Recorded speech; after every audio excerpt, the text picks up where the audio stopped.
ऐसे कुछ ट्रॉमाज हुए जो मुझे बाहर निकलना पड़ा उस ट्रॉमा से। मेरे फैमिली में सबसे पहली इंसान मैं हूँ जो मैं पोस्ट ग्रेजुएशन तक पहुँची हूँ। कोई कोई इंग्रेडिएंट है ना वो अपनी बॉडी पे नहीं सूट होता है, और मॉडरेशन में खाओ।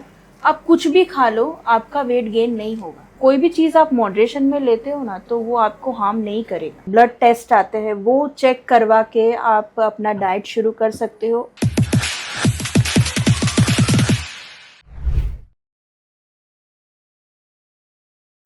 हाय एवरीवन, मैं हूं शमाइजा साकिब और फिर एक बार आज मोजा women voice of dignity and honour के एपिसोड में आपके लिए एक इंटरेस्टिंग स्टोरी लेके आई हूं। और हाँ, अगर आपको भी हमारे पॉडकास्ट में फीचर होना है, आप डेफिनेटली हमें कमेंट करके बता सकते हैं। Our team will get back to you. So आज का हमारा एपिसोड बहुत स्पेशल होने वाला है क्योंकि हमारे साथ है डाइटिशियन फातिमा नाथानी। ये डाइटिशियन तो है ही, इनकी एक्सपर्टीज डाइटिशियन में तो है ही, साथ ही ये एक सर्टिफाइड हिजामा थेरेपिस्ट भी है। हिजामा को डिफरेंट लैंग्वेजेस में कपिंग थेरेपी भी बोला जाता है। सो चलिए जानते हैं फातिमा जी की कहानी, फातिमा की जुबानी। So hi Fatima, how are you today? I am fine, अल्हम्दुलिल्लाह। How are you? Good good, I am good. आपका इंट्रो में पढ़ रही थी, I was studying about it last night. तो आपके इंट्रो में लिखा है कि you have treated more than 2000 patients all over the globe. तो उसके बारे में आप क्या बोलोगे? मेरा जर्नी जो था वो स्टार्ट किया मैंने 2018 से। ओके। जब मैं बिल्कुल समझो मैं पूरी ब्लैंक थी अपनी करियर में। जब मेरा ग्रेजुएशन पोस्ट ग्रेजुएशन जो था वो मैंने 2012 में कंप्लीट किया। इन डाइटेटिक्स? हाँ, इन डाइटेटिक्स पोस्ट ग्रेजुएशन। तो 2012 के बाद मैंने सीधा स्टार्ट किया 2018। अब इन बिटवीन जो मेरा जो गैप रहा है ना, उसमें मैं इतनी ब्लैंक थी कि मतलब मेरा कुछ यूज़ ही नहीं था उसमें। और फिर अचानक से कुछ ट्रॉमाज हुए जो मुझे बाहर निकलना पड़ा उस ट्रॉमा से। और मेरा family. Would you like to share that trauma if you are comfortable on camera? No? All right. As you said, आप कंफर्टेबल नहीं हो टॉकिंग अबाउट योर ट्रॉमा, आपका डिप्रेशन फेस जो आप फेस ऑलरेडी कर रहे थे, तो उसमें से what helped you cope up? आप बाहर कैसे आए उसमें से? And now you have a stable career, वो कैसे? मेरा ट्रॉमा ये था कि जब मेरी फर्स्ट मैरिज हुए थे तो वहाँ से बहुत सारे प्रॉब्लम्स हुए थे। दैन उसके बाद मेरा ब्रेकअप हो गया था, और फिर मैं अपने पेरेंट्स के इंसिस्ट करने पर फिर मैंने सेकंड मैरिज किए। ओके। तो सेकंड मैरिज जब मेरा हुआ तो अल्हम्दुलिल्लाह मेरे इन लॉज और मेरे हस्बैंड दोनों ही मुझे इतना सपोर्ट किया उन्होंने कि उनकी सपोर्ट और मेरा फैमिली, मेरे पेरेंट्स के सपोर्ट की वजह से ही मैं आज यहाँ तक पहुँची।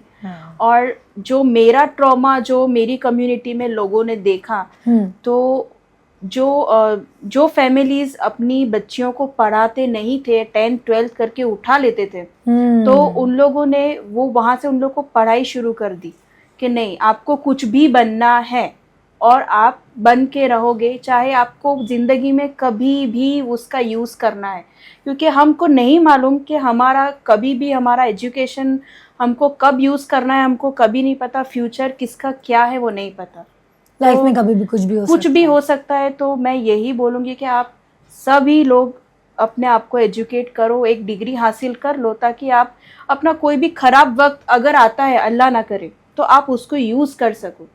तो मुझे ये भी कहीं ना कहीं बहुत इंस्पिरेशन मुझे अपने आप से भी आता था कहीं ना कहीं के लोगों ने मेरी स्टोरी देखकर लोगों ने अपनी बच्चियों को पढ़ाना स्टार्ट कर दिया। और मेरे पास आते भी थे कि यार हमने आपका सुना था और इसकी वजह से हमने हमारी बेटियों को पढ़ाना शुरू कर दिया। तो मुझे ये बहुत अच्छी लगती है ये चीज़ कि चलो कुछ तो सीखा लोगों ने। You are inspiration to many. Yes. और कितने लोगों का मुझे है ना फ़ोन भी आते रहते थे कि भाई अब हमारा 12th के बाद हम हमारी बच्चियों को कौन सी लाइन में डालें, उनको क्या करवाए आगे। तो उसके लिए भी अल्हम्दुलिल्लाह बहुत सारा मतलब बहुत आते थे पूछने, अभी भी बहुत पूछते। तो कहीं ना कहीं एक यूँ होता है कि यार एक एजुकेशन बहुत ज़रूरी है, चाहे आप कोई भी फील्ड में हो, लेकिन ले लो, कैसे भी करके उसका यूज़ कर लो। उसकी वजह से ही आप कहीं ना कहीं आगे भी बढ़ सकते हो। And that also helps you cope up from और your इसी depression वजह से and मैं trauma. अपने ट्रॉमा से भी निकली कि मेरे क्लाइंट्स के रिव्यूज़ भी अच्छे आने लगे, प्लस मुझे सिंपैथी भी इतना अल्हम्दुलिल्लाह मिलता था लोगों से, और प्यार बहुत मिला मुझे। और रिस्पेक्ट भी अल्हम्दुलिल्लाह बहुत मिली और अभी भी मिल रही है कहीं ना कहीं। जो मेरे नाम से पहले मुझे ऐसा होता था कि मुझे इतना शौक था कि यार मेरा नाम हो, लेकिन मैं मेरा करियर में कैसे बनाऊंगी, मुझे ऐसा था क्योंकि मैं मेरी फैमिली में कुछ डाइटिशियंस को देखती थी जो मेरी बहुत आइडियल रह चुकी है। तो उसको जब मैं देखती थी ना उस मुकाम पे कि यार इसका नाम कितना है, मैं इस जगह पे कब पहुंचूंगी, तो कहीं ना कहीं कुछ ट्रॉमा आए और क्या अल्लाह की मर्जी थी। तो बस अल्लाह ने मेरा ये सारा जर्नी जो था वो बहुत अच्छे से पास आउट हो गया और आज अल्हम्दुलिल्लाह मैं बहुत हैप्पी हूँ। तो मेरे फैमिली ने बहुत सपोर्ट किया, जिसमें मेरे मदर और फादर का बहुत बड़ा रोल है जो मुझे ट्रॉमा से बाहर निकाले और उन्होंने मेरी जर्नी स्टार्ट करने में मुझे हेल्प किया। तो फर्स्ट तो मैं उनको थैंक्स बोलना चाहूँगी कि बहुत कम ऐसे लोग होते हैं कि जिनके पेरेंट्स इतने सपोर्टिव होते हैं। तो सबसे पहले तो उनको मेरा दिल से थैंक्स है कि मुझे इस तरह से हमेशा सपोर्ट करने के लिए। और आप नहीं मानोगे, मैंने सबसे पहला पेशेंट जो मेरा था वो मेरी मदर जो है ना वो बहुत बड़ी बिजनेस वूमन है, उनका पाकिस्तानी ड्रेस का बहुत बड़ा बिजनेस है। ओके। तो उनके इतने सारे क्लाइंट्स हैं और उनका नेटवर्क अल्हम्दुलिल्लाह बहुत बड़ा है। तो उनके ही पेशेंट्स मतलब उनके ही क्लाइंट से मैंने अपना फर्स्ट स्टार्ट किया था। 200 रुपीज़ में मैंने डाइट उनको दिया था और मैं तब इतनी क्या बोलते हैं जैसे मुझे इतना आइडिया नहीं था कि उसको इतना अच्छा रिजल्ट मिलेगा। जस्ट मैंने थोड़ा मतलब जैसे मैं आपको पहले बताया कि मेरा जो गैप था उसमें मैं इतनी ब्लैंक हो गई थी कि मुझे कुछ और आप कुछ करना चाहते थे उस पीरियड में। तो कभी किसी ने कुछ करने नहीं दिया। तो उसके बाद जब मेरा जर्नी स्टार्ट हुआ ना तो मैं पूरी ब्लैंक थी। वो तो अच्छा हुआ था कि मैं बुक्स रखी थी अपने पास। कभी किसी ने करने नहीं दिया, मतलब फैमिली सपोर्ट में आप बात कर रहे हो? या जो इन लॉज थे जो मेरे, वो लोगों ने कभी करने नहीं दिया मुझे, कभी आगे नहीं बढ़ने दिया। तो at what age Fatima you got married? मैं अपने रियल एज पे ही शादी की थी, अराउंड 2021 मेरा ग्रेजुएशन कंप्लीट हुआ, उसके बाद मेरे मैरिज हो गए। और फिर उसके बाद समझ लो आफ्टर मैरिज मैंने पोस्ट ग्रेजुएशन किया। जो मेरे फादर इन लॉ का बहुत बड़ा सपना था कि तुम आगे पढ़ो, लेकिन मैं इतनी पढ़ाई में सीरियस नहीं थी, जस्ट जैसे अभी ले तो लिया बताया बस कि इन-लॉज ने आगे बढ़ने नहीं दिया एंड देन यू सेड कि मेरे फादर इन लॉ जो थे ना वो मेरे बहुत सपोर्ट में थे। बट जो मेरे दूसरे जो थे वो दूसरे मेंबर्स थे, खास करके जो मेरे हस्बैंड और ये लोग थे, उन लोग इतने हक में नहीं थे कि मैं आगे पढूं। जैसे तैसे ग्रेजुएशन कंप्लीट किया, शादी हुई, फिर कुछ ऐसे ट्रॉमास आए मेरी लाइफ में और ऐसा आया कि जो कभी सोचा ही नहीं था। और फिर ऐसा कुछ हुआ ना कि फिर मेरे पेरेंट्स ने बोला ठीक है अब जो हुआ उसको आगे बढ़ो, मूव ऑन करो, क्योंकि कोई भी चीज़, मैं इतना डिप्रेशन में थी कि मुझे यूँ होता था कि मैं इतनी डिप्रेशन में हूँ और मेरे पेरेंट्स बोलते हैं कि तुम चालू करो, अपनी पढ़ाई का यूज़ करो जब तुम पढ़ी हुई हो इतना। बिल्कुल। तो मुझे यूँ होता था कि मैं कैसे इसको यूज़ करूँ, मैं पहले खुद तो फिट हो जाओ, खुद तो सही हो। तो सबसे पहले मैंने फिर से स्टार्ट किया। मेरी जो भी बुक्स वगैरह था वो मैंने 2 मंथ्स बैठ के उसको कम्प्लीटली उसको अच्छे से पढ़ा और सर्चेस किए कितने सारे। फिर उसके बाद मैंने एक पेशेंट पे ट्राई किया, जस्ट मेरा डाइट प्लान के उस पर वर्क कर रहा है कि नहीं कर रहा है। बट मतलब यानी कि डाइटिशियन बनने का सपना आपका पहले से नहीं था? मेरा कोई डाइटिशियन का बनने का सपना नहीं था। और जब मैंने पास आउट किया तब डाइटिशियन को इतना कोई जानता ही नहीं था और तब कोई ट्रेंड ही नहीं था। जस्ट मेरे फादर, मैंने एक्चुअली मेरा बैकग्राउंड साइंस भी नहीं है, मेरा बैकग्राउंड तो कॉमर्स था। कि मुझे याद है पहले लोग जिम ट्रेनर से डाइट लेते थे and then taking dietitian as a profession at those times when people didn't know about it, वो एक बहुत बड़ा चैलेंज रहा होगा आपके लिए। तो जैसे ये किसी का सजेशन था कि आप डाइटिशियन बनो या आपने खुद ही सोचा था? नहीं, मैंने सोचा ही नहीं था ये सब। ये तो मेरे फादर का था कि ना अब इसको कॉमर्स में इंटरेस्ट नहीं है, इसको कॉमर्स में पढ़ना नहीं है। और मेरे फैमिली में सबसे पहली इंसान मैं हूँ जो मैं पोस्ट ग्रेजुएशन तक पहुँची हूँ, ननिहाल और ददीहाल, वाहिद मैं हूँ एक। वाह। और मेरे बाद फिर जो 2-3 मेरे कजिन्स थे वो लोग पहुँचे ग्रेजुएशन तक, लेकिन सबसे पहले मैं ही थी। तो मेरे फादर मतलब मुझे कभी पढ़ाई में इतना इंटरेस्ट नहीं था, बस जैसे तैसे पास आउट हो गए। फिर मेरे डैडी ने कहीं से कुछ किया होगा या कोई पता नहीं क्या किया, कहीं सुना होगा या कहीं भी कुछ भी फाइंड किया उन्होंने, और मुझे बोले चल मैं तेरे को एक कॉलेज में ले जाऊँ। तो मैं बोले देखो मेरे को कॉमर्स तो करना ही नहीं है आगे, मैंने 11th-12th तो पास कर लिया, बीकॉम बीबीए बीसीए मुझे कोई चीज़ में इंटरेस्ट नहीं, बीएड भी मुझे नहीं करना, मुझे कोई चीज़ में इंटरेस्ट ही नहीं था। मुझे यूँ था कि बस अब हो गया, अब शादी कर लो। मतलब वो एक ट्रॉमा आ गया, हाँ, उस वजह से आप काफी डिस्टर्ब हो चुके थे। बहुत disturb. Your parents supported you and वो चाहते थे कि आप आगे पढ़ो और कुछ करो। और ये जो लाइन थी ना वो मेरे फादर ने ही दिखाई थी कि बेटा तुम ये कर लो। तो जब मैंने किया तो ठीक है, फिर स्पेशलाइजेशन भी मिल गया मुझे, लकीली मिल गया सब, और डिग्री भी हासिल हो गई। लेकिन फिर मैंने छोड़ दिया पढ़ाई, मतलब उसका यूज़ नहीं हुआ कुछ भी। उसकी यूज़ कब हुआ, जब मेरे ऊपर ट्रॉमा आया, मेरे ऊपर प्रॉब्लम्स आई, तो मैं उस प्रॉब्लम से निकलने के लिए मैंने अपना कैरियर शुरू किया कि अगर जब फूड इतना अपने लिए इम्पॉर्टेंट है अपनी हेल्थ के लिए, तो उसको राइट अमाउंट में किस तरह लिया जाए और लोगों की हेल्प किस तरीके से की जाए।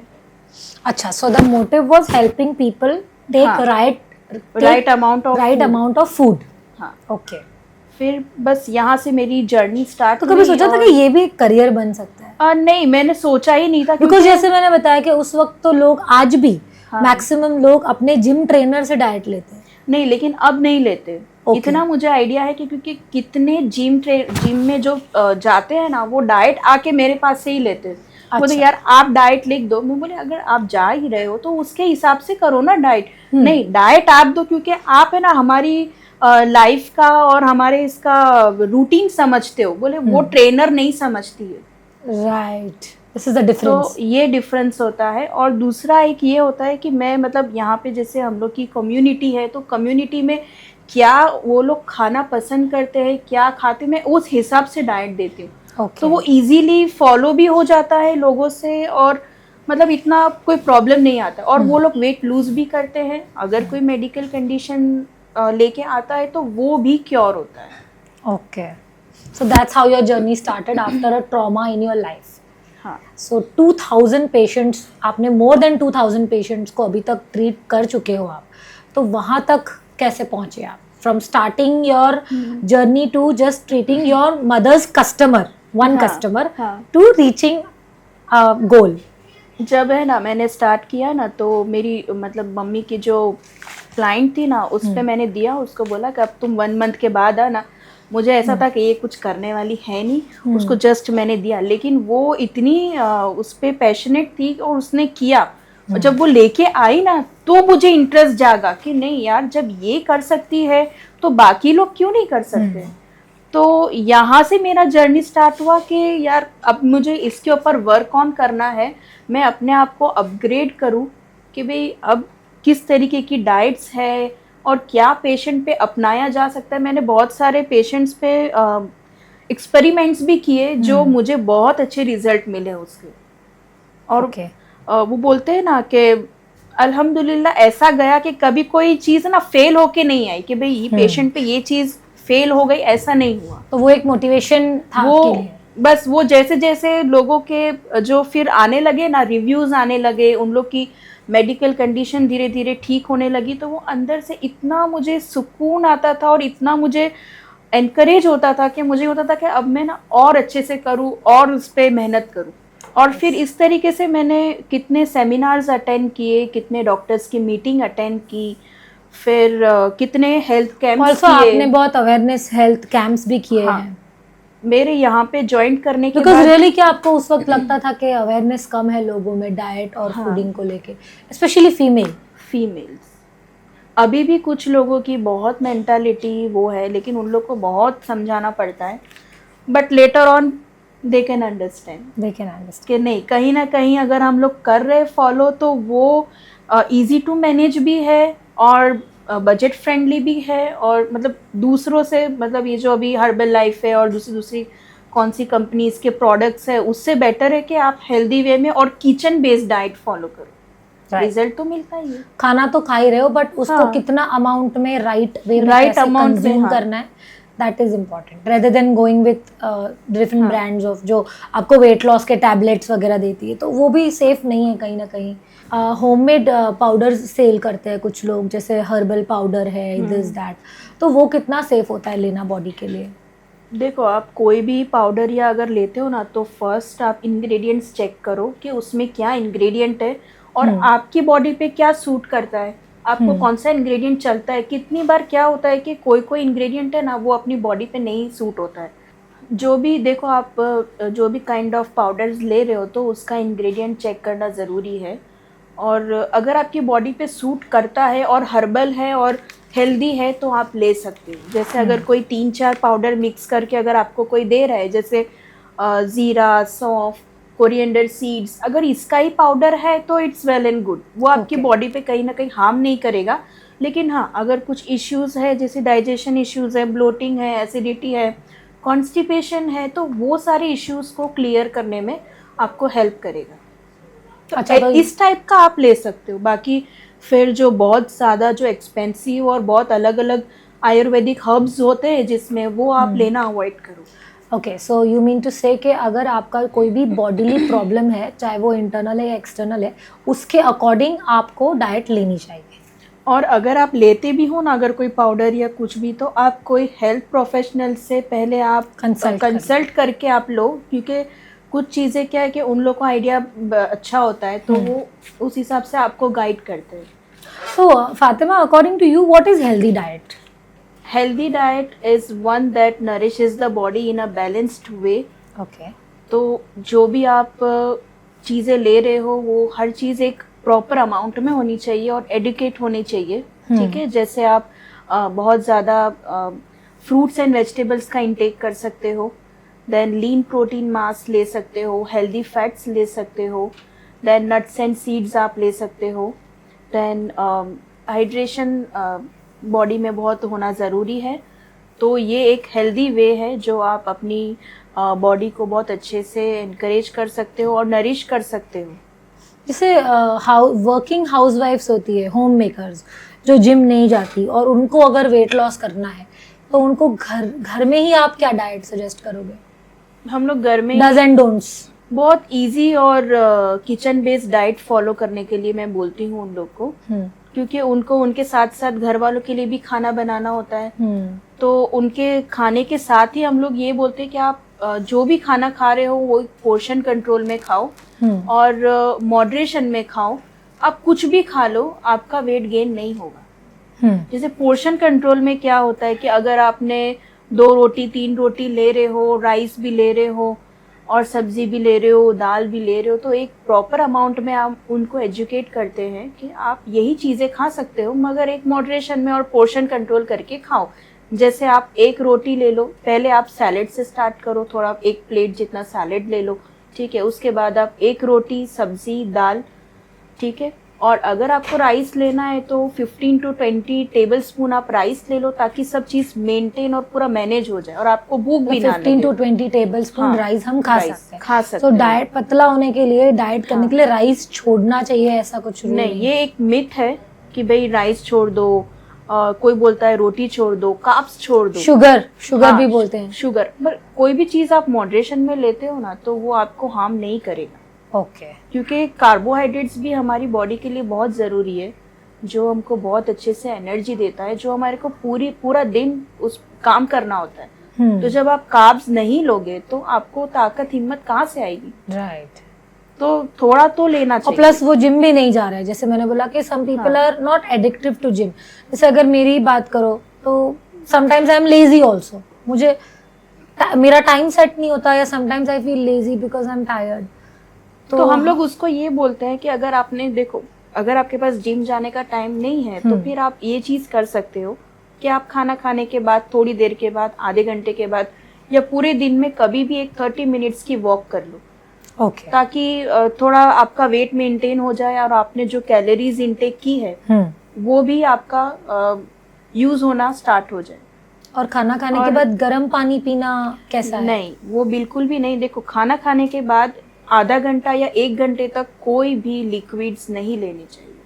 ओके 1 घंटे बाद अगर आप लेते हो तो बेस्ट है। ओके, तो खाना खाने के बाद नॉर्मल पानी भी नहीं पीना चाहिए? नहीं पीना चाहिए। इन बिटवीन आप थोड़ा बहुत सिप वगैरह लेना है तो ले सकते हो, हाँ। लेकिन अगर आप वेट लॉस पर हो, अगर ये जर्नी पे हो, तो फिर आप खाना खाने के आधे घंटे पहले 1 गिलास या 1.5 गिलास पानी पी लो, जिसमें कभी हम लोग बोलते हैं कि भाई फाइबर इंटेक साथ में आप कर सकते हो। जैसे 1 टेबलस्पून आप चिया सीड डाल के ले लो, इसबगोल डाल के ले लो, तो उसमें फाइबर बहुत अच्छा होता है। तो उससे क्या होगा कि आपका जो हंगर पैंग्स है ना, वो कंट्रोल हो जाएंगे। ओके कंट्रोल होगा तो खाना ऑलरेडी ऑटोमेटिकली कम जाएगा आपकी बॉडी में।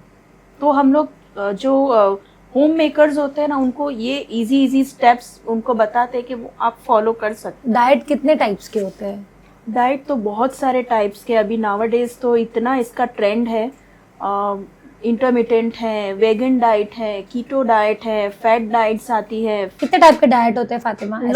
There are lot of diets, hmm. ठीक है। मेडिटेरेनियन डाइट है, देन पेलियो डाइट है, इंटरमिटेंट फास्टिंग डाइट है, कीटो डाइट है, बहुत सारी डाइट्स है। तो ये चारों डाइट के मुझे स्पेसिफिकेशंस आप बता सकते हैं कि किसको क्या बोलेंगे?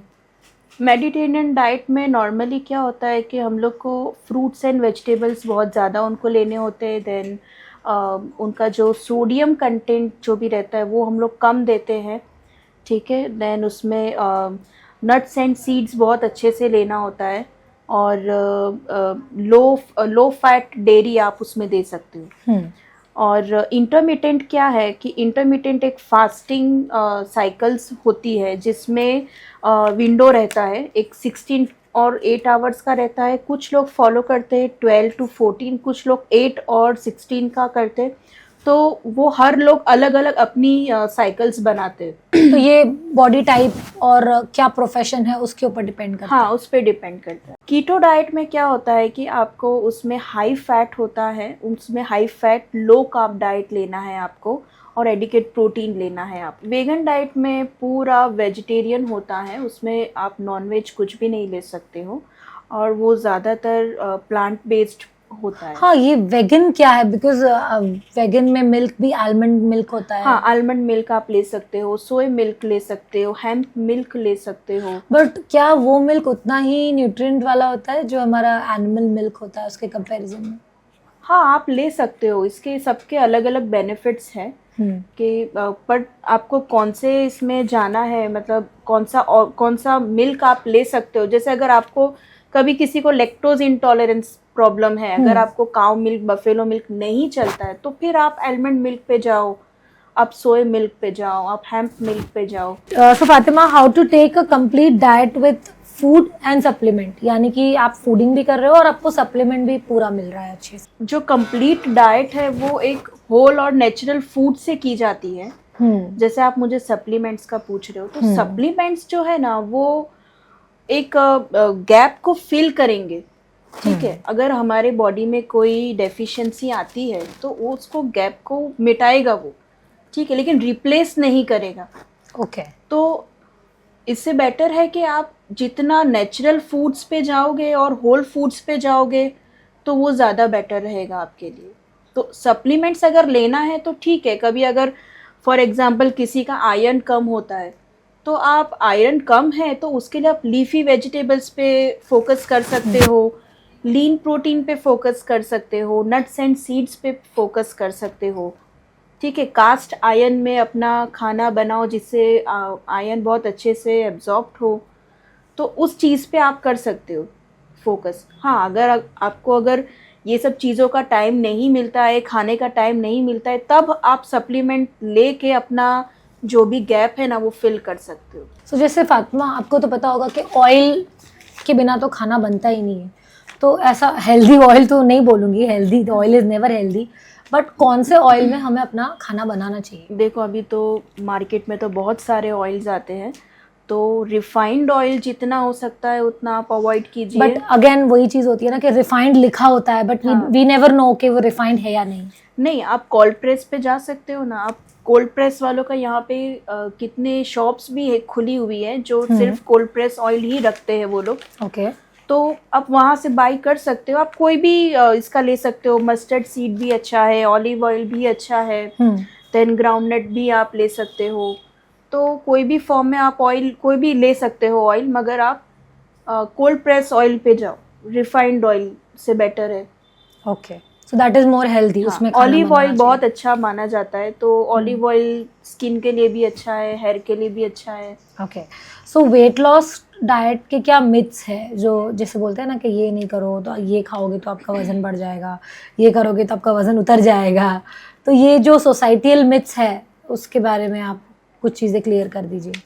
काफ़ी बार मेरे पास पेशेंट्स आते हैं तो वो एकदम क्रैश डाइट करके आते हैं, तो जिसमें उनका स्किन पूरा ख़राब हो चुका होता है, हेयर लॉस हो चुका होता है, फिर बैक पेन होता है उन लोग को, फिर बहुत सारे विटामिन्स की डेफिशिएंसीज लेकर आते हैं कि भाई अब हमने ये वाला डाइट किया है। देखो, डाइट बहुत सारे हैं, जैसे कीटो है, इंटरमिटेंट है, वेगन है, बहुत सारे डाइट्स है, लेकिन उसको कितने टाइम तक लेना है वो मैटर करता है, और आपका हेल्थ कंडीशन कैसा है उसके ऊपर डिपेंड करता है। आप कोई भी बंदा, अगर आप कोई भी डाइट कर लेते हैं, कीटो कर लेते हैं, इंटरमिटेंट कर लेते हैं, अगर कोई डायबिटिक पेशेंट है, बीपी पेशेंट अच्छा, है। कीटो करना इज हेल्दी? मैंने कीटो बहुत सुना है, बहुत लोग कीटो करते भी है और वो प्रॉपर डाइटिशियन की सलाह लेके भी करते हैं। I have seen those people, जैसे मॉडल्स है, एक्ट्रेसेस है, सेलिब्रिटीज है। तो is that keto is healthy? You should do और नो? कीटो हेल्दी होता है, नो डाउट। उसमें क्या है, हाई फैट होता है, लो कार्ब देते हैं, ठीक है।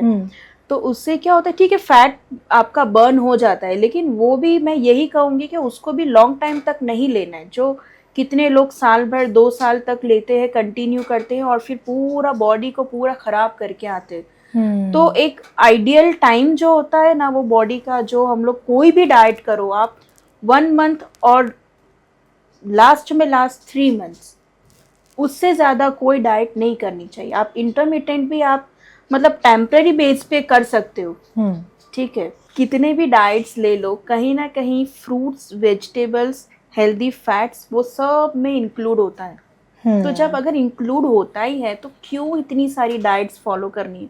आप बैलेंस डाइट करके भी आप अपना वेट लॉस कर सकते हो और अपना मेडिकल कंडीशन आप अच्छा कर सकते हो। तो balance diet is the ideal diet, ऐसे बोल सकते हैं।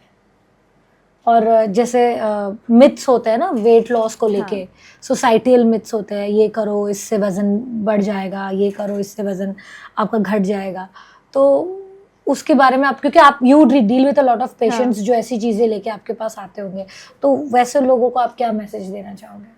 मैं एक ही बात बोलूँगी कि आप अपनी बॉडी की कंडीशन देख के कोई भी डाइट करो। आप किसी के कहने के ऊपर कोई भी डाइट मत करो, बिकॉज वो हर एक इंडिविजुअल का एक अपना होता है कि भाई कौन सा डाइट उसके ऊपर चलेगा, क्या चीज़ें उस पर चलेगी, क्या नहीं उसको सूट होगा। जैसे सोसाइटी में क्या होता है, अगर लेडीज जा रही है, जिम जा रही है, मिल रहे हैं, किटी पार्टी है वहाँ पे मिल रहे हैं, अब मुझे किसी डॉक्टर ने सजेस्ट किया है डाइट, मैंने वही डाइट उसको पास ऑन कर दिया।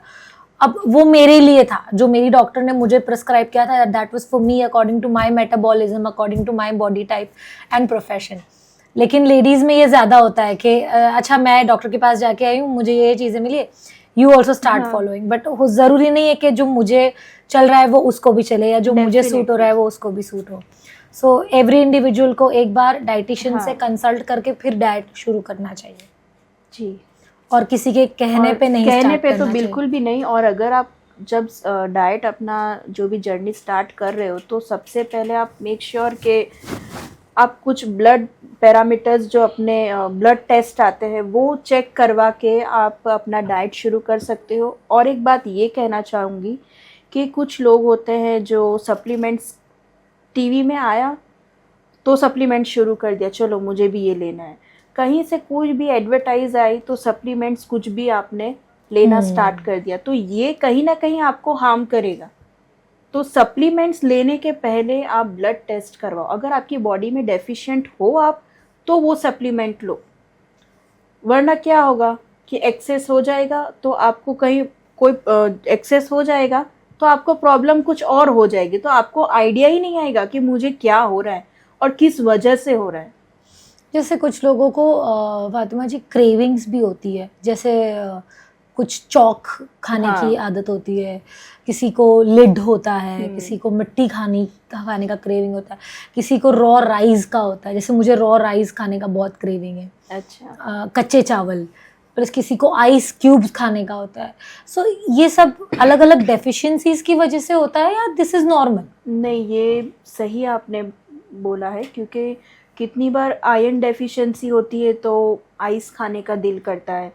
फिर विटामिन्स की दूसरी कमी होती है, कैल्शियम है, विटामिन डी है, B12 है, ये सब की जो कमी होती है तो उससे फिर कुछ ना कुछ आपको क्रेविंग्स होते रहती है। तो ये कहीं ना कहीं जो है ना वो पूरा विटामिन्स के ऊपर ही है डिपेंड, कि अगर आपको कोई लेकिन भी फिर क्रेविंग अगर हो रही है ये ना तो कहते आप हैं कि कैल्शियम की अगर डेफिशिएंसी है, तो अगर आप जैसे आपने बताया विटामिन और कैल्शियम और आयरन का रोल इसमें होता है, तो उसके स्पेसिफिक टैबलेट्स लेने से, यानी कि उसको मेडिकेशन देने से भी उसके साइड इफेक्ट्स होते हैं। जैसे बोलते हैं कि कैल्शियम की टैबलेट लेने से आपका वेट बढ़ जाता है, वेट गेन होता है, तो फिर उसके साइड इफेक्ट्स भी है, तो फिर उसको कैसे ट्रीट करेंगे?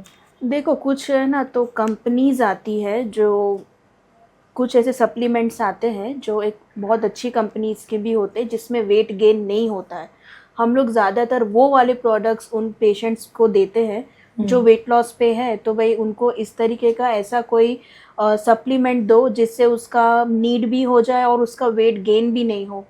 तो हम लोग मैं ज़्यादातर आयुर्वेदिक पर्पस पे जाती हूँ। मेरे पास सप्लीमेंट्स भी ज़्यादातर आयुर्वेदिक ही रहते हैं। मैं एलोपैथी बहुत कम यूज़ करवाती हूँ पेशेंट को। तो एलोपैथी मेडिसिन से कहीं ना कहीं कभी कभार कोई कंपनीज में बहुत ज़्यादा वेट गेन हो जाता है यानी कि ये और क्रेविंग्स, कॉन्स्टिपेशन भी बहुत होने लगता है।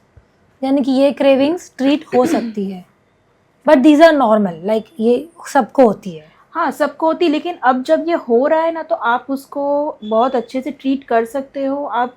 और अभी तो इतना क्या बोलते हैं, इंस्टा पे और सब अभी इतना अवेयरनेस अच्छे से है कि आपको तुरंत आइडिया आ जाएगा कि मुझे क्या क्या चीज़ का प्रॉब्लम आ रहा है, तो मैं वो चीज़ें लेना स्टार्ट कर सकती हूँ। बट अगर आप स्टार्ट करना चाहो ना तो पहले आप ब्लड टेस्ट करवा लो कि आपके पैरामीटर्स में कितना कम है, तो कितने टाइम तक आप ले सकते हो, वो उसमें आइडिया आ सकता है। जैसे कि भाई अगर बहुत ज़्यादा अगर हेमोग्लोबिन कम है सपोज, ठीक है, तो आपको 3 मंथ्स 6 मंथ्स का कोर्स करना है। जैसे विटामिन डी अगर आपका बहुत ज़्यादा लो है और 10 के बिलो है तो आप 6 मंथ का तो कोर्स करना ही करना है। अभी किसी किसी में 15-16 आता है तो उसका 1 मंथ में ही सही हो जाता है। ऑल्सो ये एक मिथ है या रियलिटी मुझे पता नहीं, इन टर्म्स ऑफ आइस और राइस तो कहीं ना कहीं ये चीज़ें सेफ मानी जाती है, बट चौक और जो मिट्टी खाने की आदत होती है बहुत लोगों को, मेरी ही एक बेस्ट फ्रेंड है जो कॉलेज में मेरे साथ पढ़ती थी, वो भी बहुत खाती थी। सो बाद में वो सारी फर्टिलिटी में और सारी चीज़ों में प्रॉब्लम होती है, बट कुछ लोग बोलते हैं कुछ नहीं होता है, it is safe, it is normal. तो इसको कैसे जस्टिफाई करोगे आप? नॉर्मली ये सब जो आप बोल रहे हो ना कि भाई मिट्टी की और इसकी खुशबू से मुझे आपको पेट्रोल बहुत की अच्छा खुशबू भी लगता बहुत हाँ, पसंद है। तो ये कहीं ना कहीं हमारी बॉडी में कुछ ना कुछ विटामिन्स मिनरल्स की कमी की वजह से होता है, जो टेस्ट करवाने के बाद अपने को वो जो मेडिसिन या जो होती है वो थोड़े टाइम के लिए ले लेनी चाहिए, जिससे ये इसको प्रिवेंट कर सकते हैं। मतलब proper diet can also help हाँ। You cope up with this problems.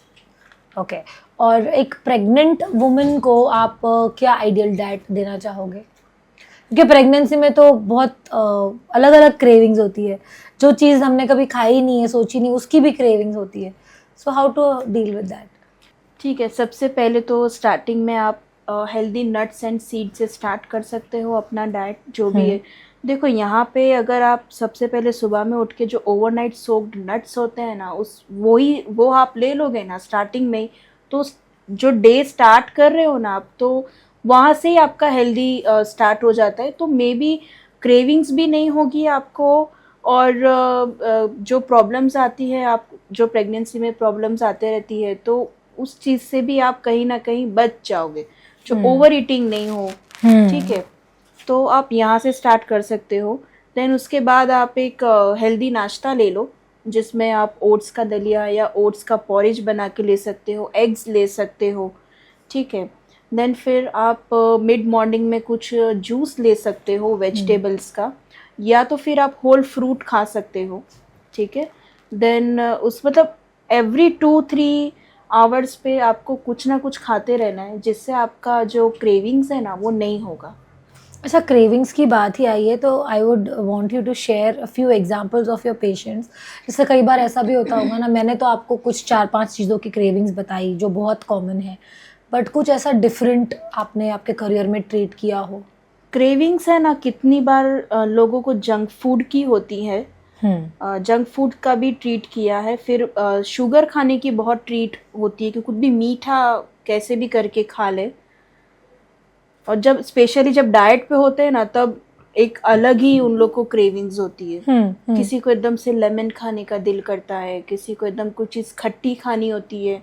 मतलब ईच एंड एवरी डे ना उन लोग का एक अलग ही मुझे मैसेज होता है कि मैम आज ये मन हो रहा है, आज ये मन हो रहा है। तो उसका कहीं ना कहीं हम लोग सब्स्टिट्यूट निकाल के रखते हैं कि भाई ऐसा हो तो आप ये चीज़ ले लो, तो आप टेम्पररी बेस पे आपका सही हो जाएगा, तो वो इतनी क्रेविंग नहीं होगी आपको।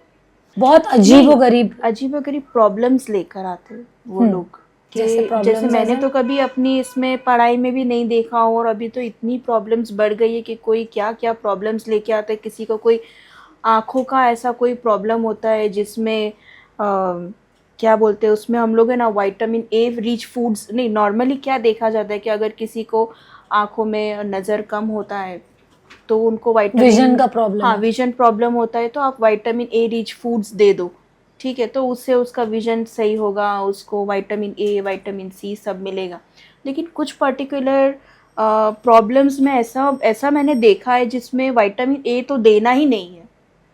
जो स्पेशली जो आँखों के लिए और ब्रेन के लिए जो कोई प्रॉब्लम्स लेके आते हैं, कि मुझे उसका नाम याद नहीं आ रहा है बराबर से, लेकिन वो मतलब रिसर्च करने के बाद ऐसा मतलब आता है कि आप वो चीज़ उनको परहेज करवाओ।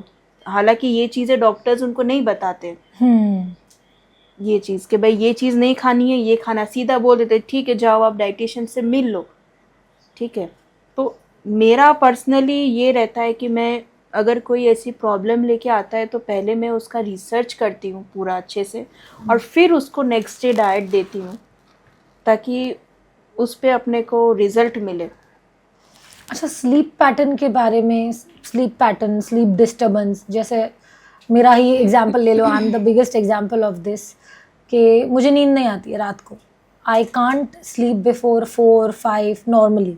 अगर मैं बहुत थकी हूँ, if I am very tired, या पूरा दिन मैंने काम किया है, तो मैं सो जाती हूँ, मुझे नींद आ जाती है।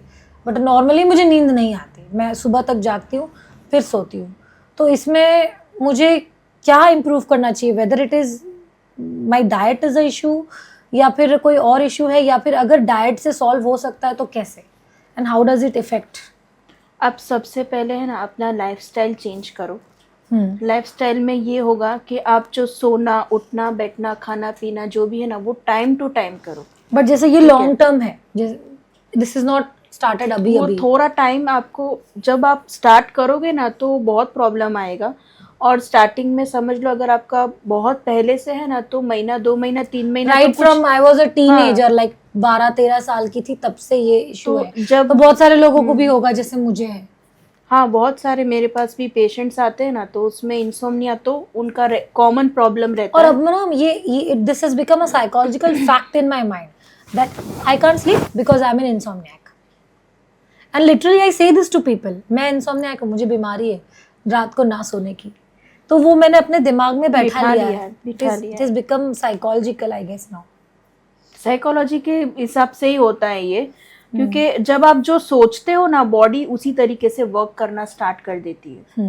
तो आप पहले से ही पॉजिटिव माइंड में बिठा लो कि भाई अब मुझे ये करना है, अब इसके बाद मुझे ये करना है, और मुझे अपना डाइट में भी ध्यान रखना है, मुझे अपना लाइफस्टाइल में भी ध्यान रखना है। तो आपका माइंड ऑटोमेटिकली उस चीज़ पे से हट जाएगा और कोई चीज़ को सोचो ही मत। और हाँ उसमें आप कोई चीज़ जैसे कुछ अच्छी लाइफस्टाइल आप मेंटेन कर सकते हो उसके अंदर, और कुछ इसमें है ना होम रेमेडीज फॉलो कर सकते हो जो आपको स्लीप पैटर्न में थोड़ा सा बेटरमेंट कर सकता है।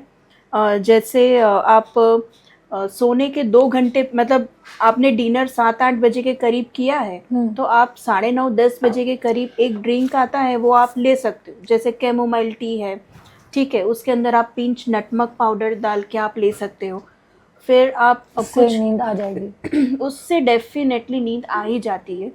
और कैमोमाइल टी, कैमोमाइल टी, ठीक है, कैमोमाइल टी बहुत अच्छी डायूरेटिक है ये भी, और इसमें फुल ऑफ एंटीऑक्सीडेंट्स होता है और वो स्लीप को प्रमोट करता है। उसके साथ अभी कभी कभार कोई कोई पेशेंट में, जैसे आपका जो इशू है वो बहुत लॉन्ग टाइम का है ना, तो आपके इसमें हमारे को नटमग पाउडर भी ऐड करवाना पड़ेगा, क्योंकि कितनी बार पेशेंट को कैमोमाइल टी से रिलीफ हो जाता है और उसको नींद आने लगती है, लेकिन कितनी बार मुझे 2-3 होम रेमेडीज और देनी पड़ती है उनको, कोई स्लीपिंग पिल्स ना ले, ठीक है, तो आप उसमें, क्योंकि स्लीपिंग पिल्स से भी वजन बढ़ता है। यस, उससे भी वजन बढ़ता है, तो आप बेटर है कि आप मेलाटोनिन का सप्लीमेंट ले सकते हो, मैग्नीशियम का सप्लीमेंट ले सकते हो रात को सोने के टाइम पर। वो आपको हार्म नहीं करेगा लेकिन एक बॉडी को सपोर्ट करेगा। Also external factors like less screen time. हाँ, जैसे कुछ लोग बोलते हैं कि 7 बजे के बाद मोबाइल नहीं, लैपटॉप ऐसा का कुछ यूज नहीं है। ऐसा कुछ आप नहीं है। सोने के 2 घंटे पहले आप जो भी आपका ब्लू लाइट है उसको आप बाजू पे रख और दो या दूर रख दो। अभी तो ऑलमोस्ट ऐसा ही होता है कि हम रील्स देख के ही सोते हैं। नहीं, बट आप जब ऐसा करोगे ना तो आपको फर्क पड़ेगा। वो धीरे धीरे आपका एक लाइफस्टाइल बनता जाएगा कि भाई नहीं, सोने के पहले मुझे मोबाइल रख देना है, मतलब रख देना है, उसको लेना ही नहीं है। फिर आप चाहे कितना भी ज़रूरी हो ना, आप मी टाइम दो कि भाई मुझे अपना हेल्थ सही करना है, मुझे अपना स्लीप पैटर्न सही करना है, क्योंकि आप जो भी प्रॉब्लम स्टार्ट होती है ना हमारी बॉडी में, वो डीप स्लीप नहीं होता है, तो वहीं से आपका प्रॉब्लम स्टार्ट हो जाता है। तो जैसे बोलते हैं ना कि सारी बीमारियों की जड़ स्टमक है। हाँ, स्टमक गट से है। तो अगर आप डीप स्लीप नहीं ले रहे हो तो वो कहीं ना कहीं सबसे पहले आपके गट पे ही आएगा। गट पे आएगा, फिर आपको नेक्स्ट डे ड्राउजी फील होगा, आपको एनर्जी लेवल्स डाउन लगेंगे, मेटाबॉलिज्म स्लो हो जाएगा। तो कहीं ना कहीं आपको सबसे पहले है ना अपना स्लीप पैटर्न चेंज करो। और वेट लॉस के लिए आप क्या सजेस्ट करोगे? जिमिंग एंड एक्सरसाइज, यानी फिजिकल एक्सरसाइज, या डाइट? What is better? देखो, मैं तो है ना, मेरे बहुत सारे पेशेंट्स आते हैं ना, तो मैं उन लोग को एक ही बात सजेस्ट करती हूँ कि आप मॉडरेशन में चीज़ें लो, आप वॉकिंग करो, और वॉक का टाइम नहीं मिलता है तो आप 15-20 मिनट्स आप अपना रेगुलर जो जिमिंग जो होता है, जो एक्सरसाइजेज होती है, तो आप 15-20 मिनट्स या मैक्सिमम 30 मिनट्स का जिम आप घर में ही करो। ये जिम में जाके ट्रेनर्स को जाके पैसे दो और पूरा उसको करो, इससे बेटर है कि आप घर में अपना बॉडी को थोड़ा बहुत हिला लो, ठीक है, और फिर आप वॉक कर लो और डाइट अच्छे से लो। आपका वेट 110% जाएगा जाएगा जाएगा। नहीं जाएगा तो फैट लॉस तो जाएगा ही, इंच लॉस तो होगा ही। योगा या machine exercise, which is better? Yoga, I think yoga is better. Yoga better है। Next question is role of, what is the role of sugar and spices in diet?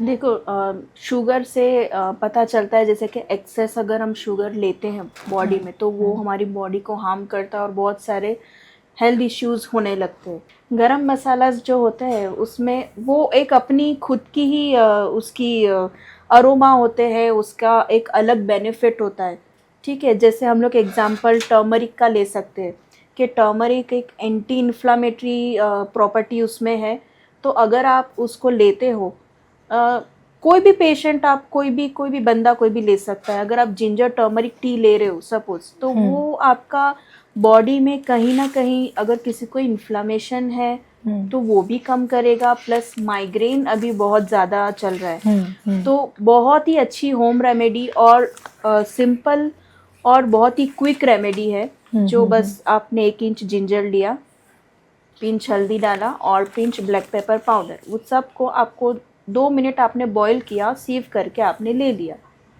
तो उसका एक टर्मरिक का इतना सारा बेनिफिट आपको 3-4 दिन के अंदर ही दिखने लगेगा। ऐसे हर एक स्पाइसेस का अपना एक अलग बेनिफिट है। जैसे आप फेनल देख लो, फेनल सीड्स देख लो, तो फेनल सीड्स का एक अलग ही उसका है कि अगर आप फेनल सीड्स ले रहे हो तो वो डाइजेशन को सपोर्ट करता है, प्लस ब्लॉटिंग एसिडिटी को सपोर्ट करता है। देन उसके बाद बहुत सारी और भी प्रॉब्लम्स, जैसे हाँ शुगर की क्रेविंग्स खास जिसको होता है तो उसके लिए हम लोग 2 चीज़ देते हैं शुगर क्रेविंग्स वालों के लिए, कि कार्डेमम आता है ना, इलायची, वो आप मुंह में रखो और उसको मुंह में रखो और उसको चूसते रहो।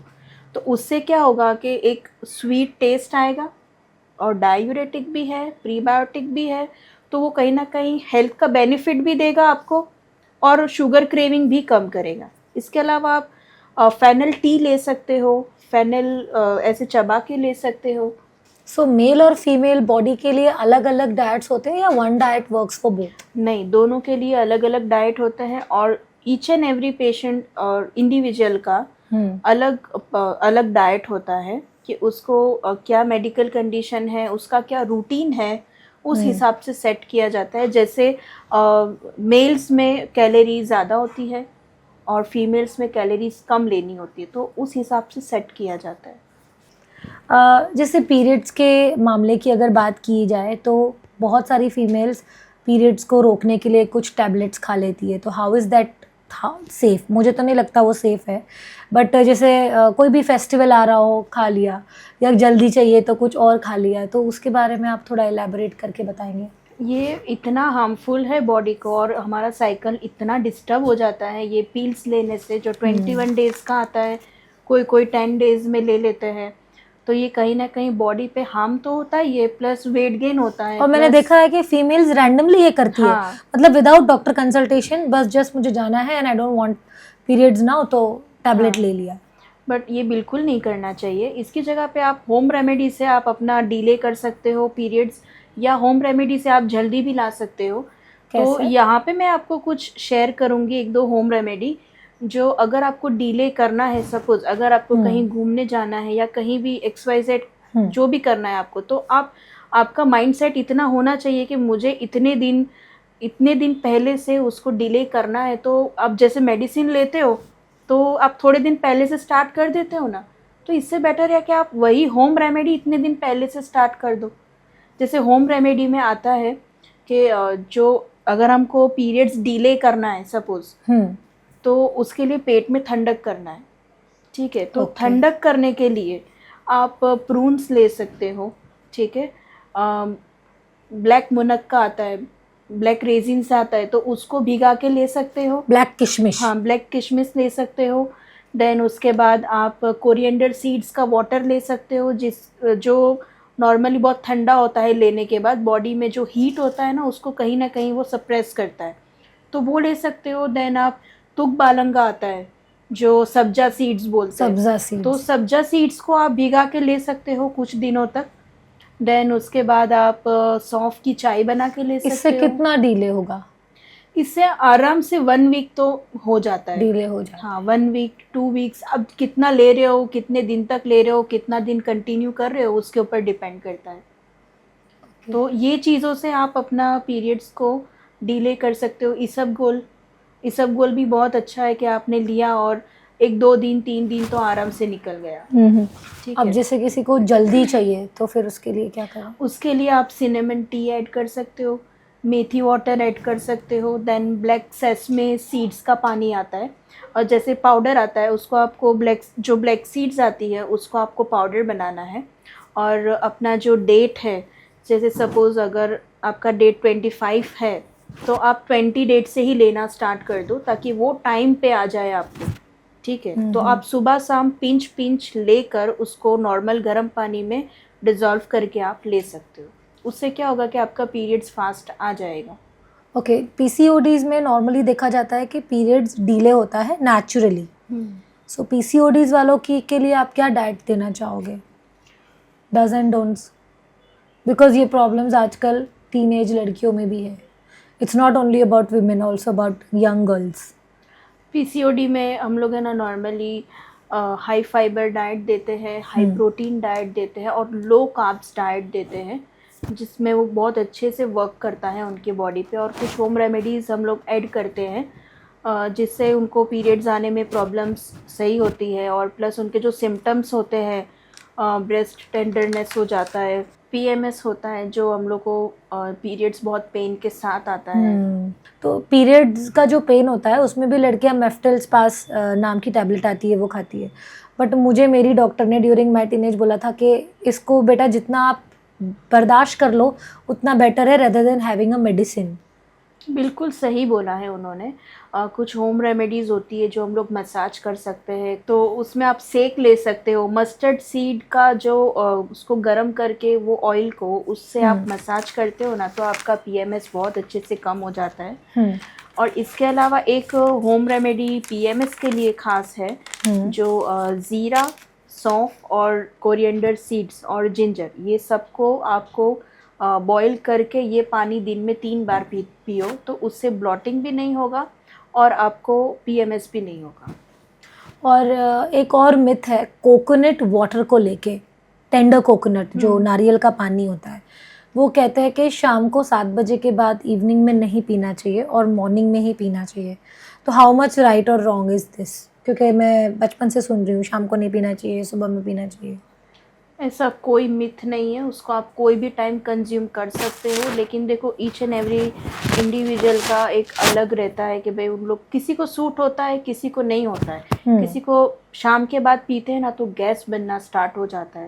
What is the difference between starving and healthy way of diet? Because कुछ लोग मैंने देखा है they literally starve in the name of diet, फिर चक्कर आते हैं एंड ऑल दैट। तो स्टार्विंग से पहले तो यही होता है कि आप न्यूट्रिएंट डेफिशिएंट हो जाते हो और आपका बहुत सारा हेयर लॉस हो जाता है, आपका स्किन डल हो जाता है, तो आप स्टार्वेशन से वेट गेन होता है। मैं मेरे बहुत सारे पेशेंट्स को बोलती हूँ, लेकिन पहले सुन के ना वो लोग शॉक हो जाते कि हैं ये कैसे पॉसिबल है। तो मैंने कहा आप पॉसिबल है, आप गेन करके आए हो ऑलरेडी। तो उन लोग को ये चीज़ हम लोग समझाते हैं कि भाई जितना हो सके ना स्टार्व मत करो, आप भूखे मत रहो, क्रैश डाइट मत करो, ठीक है। आप जो भी चीज़ लो आप हेल्दी वे में लो, क्योंकि आपको पूरा दिन परफॉर्म करना होता है, बहुत सारे टास्क करने होते हैं पूरे दिन में। तो हेल्दी आप रहोगे तो आप अच्छे से कर पाओगे। तो बेटर है कि आप स्टार्व मत करो और हेल्दी वे में सभी चीज़ें खाओ। और शाम को 7 बजे के बाद फूड कंज्यूम नहीं करना चाहिए। How much right is this? ये तो मैंने एक अक्षय कुमार के इंटरव्यू में, कपिल शर्मा शो या कोई एक शो में मैंने देखा था काफ़ी टाइम पहले, कि वो सुबह 4 बजे उठ जाता है और शाम को 7 बजे के बाद, नॉर्मली सभी सेलिब्रिटीज़ 7 बजे के बाद कुछ भी खाना नहीं खाते, और अगर उनको भूख लगती है तो they go with fluids, liquids, juices और something like that. So is this right? नहीं, ये बिल्कुल भी राइट नहीं है। वो आपके ऊपर डिपेंड करता है कि आपने पूरे दिन में कैलोरीज कितनी ली है। अच्छा, अगर आपने सपोज लंच नहीं किया है तो आप डिनर आप कोई भी टाइम पे कर सकते हो। ऐसा कुछ ज़रूरी नहीं है कि भाई है ना ये 7 बजे के बाद खाना ही नहीं है, 8 बजे के बाद खाना ही नहीं है, ऐसा कोई कहीं भी लिखा नहीं है।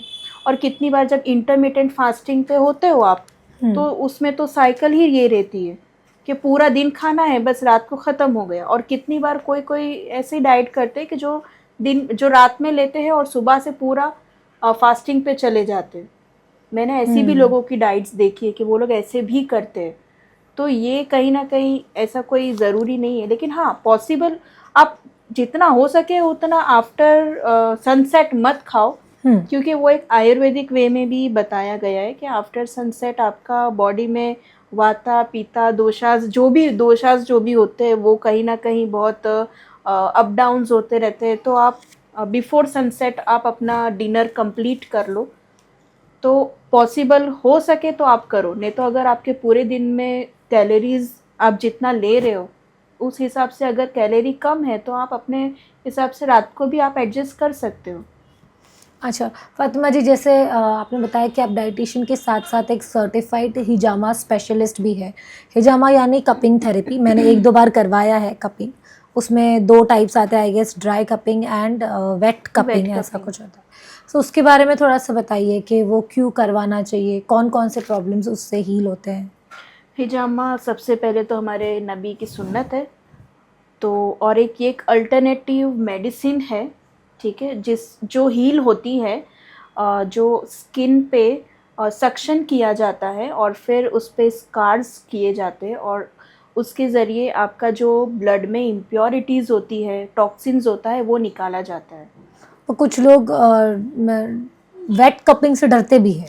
हाँ, बहुत मेरे पास क्लिनिक पे आते हैं ना, पहले सब पेशेंट डरते ही होते हैं, फिर जैसे उनका होता है ना वैसे, आपने कब कर लिया? मैंने कर लिया, आपको पता ही नहीं चला। उनको बातों में और इसमें हम लोग इतना वो रखते हैं ना कि, और कितनी बार देखो, सबका जो जितना लोग सर्टिफाइड अच्छे से होंगे और अच्छे से जिन्होंने कोर्स किया होगा ना, उनके हाथ में है ना इतना हल्कापन होगा ना कि आपको बिल्कुल भी महसूस नहीं होगा कि आपने करवाया है। और प्लस उसके जो पैचेस है ना वो भी रहते नहीं है, विद इन 1 डे पैचेस भी गायब हो जाते हैं।